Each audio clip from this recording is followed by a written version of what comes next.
Hello everyone, welcome to my channel. Class 6 का हिंदी का 7 chapter साथी हाथ बढ़ाना।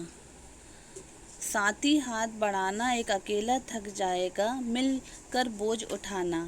साथी हाथ बढ़ाना, हमें मेहनत वालों ने जब भी मिलकर कदम बढ़ाया। सागर ने रास्ता छोड़ा, पर्वत ने शीश झुकाया।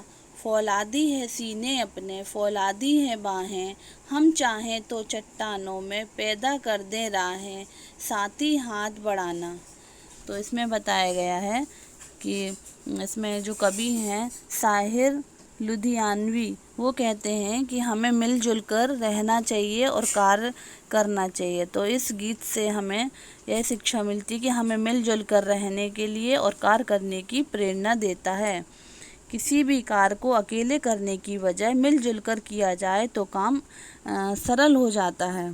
तो इसमें जो कविता में बताया है कि साथी का मतलब होता है दोस्त, हाथ बढ़ाना का मतलब होता है मदद करना, और बोझ का मतलब होता है जिम्मेदारी, और मेहनत वालों का मतलब जो मेहनत करते हैं, जो मेहनती होते हैं, और कदम बढ़ाना मतलब आगे चलना, और पर्वत का मतलब होता है पहाड़, और शीश का मतलब सिर यानी माथा, और फौलादी का मतलब लोहे की तरह मजबूत होना, और सीना का मतलब क्या होता है छाती, और पैदा कर दे रहा है मतलब रास्ता निकाल दे। चट्टान मतलब क्या होता है कड़े पत्थर।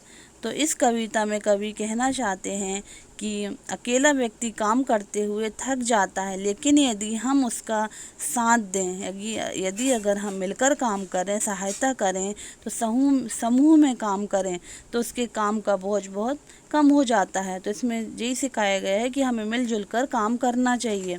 परिश्रमी जो मतलब मेहनती लोग होते हैं, जब भी मिलकर काम मतलब किया जाता है तो वे पर्वत भी मतलब लांग गए हैं, और सागर को भी पार कर गए हैं, और हमारी बाहों में ताकत है, हमारे सीने में हिम्मत है, हम चाहें तो चट्टानों में से भी रास्ता निकाल सकते हैं। बस हमें साथ मिलकर काम करने की ज़रूरत है।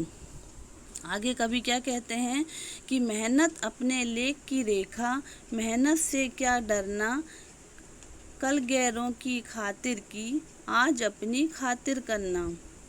अपना दुख भी एक है साथी, अपना सुख भी एक है, अपनी मंजिल सच की मंजिल, अपना रास्ता नेक, साथी हाथ बढ़ाना।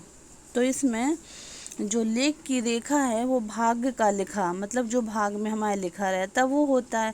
तो लेख की रेखा का मतलब भाग्य का लिखा हुआ, और गैरों का मतलब होता है पराया, और खातिर का मतलब क्या होता है के लिए, और मंजिल का मतलब जो हमारा लक्ष्य होता है वो, और नेक का मतलब भलाई।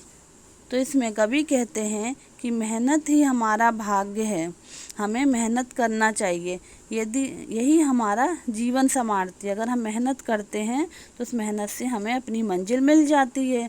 हमें मेहनत से डरना नहीं चाहिए। पहले गुलामी के दिन जब अंग्रेज़ थे हमारे देश में, तो उस समय हमारे देश में अंग्रेज़ थे, तो गुलामी के दिनों में हमारी मेहनत का लाभ कौन उठाता था? जो विदेशी थे वो उठाते थे। लेकिन आज हम आज़ाद हैं और हमें अपने लिए मेहनत करना है। अब हमारा सुख दुख एक ही है, हमें अच्छाई की राह पर चलते हुए सत्य की मंजिल तक पहुंचना है। इसके लिए हमें क्या करना चाहिए? साथ मिलजुल कर काम करना चाहिए।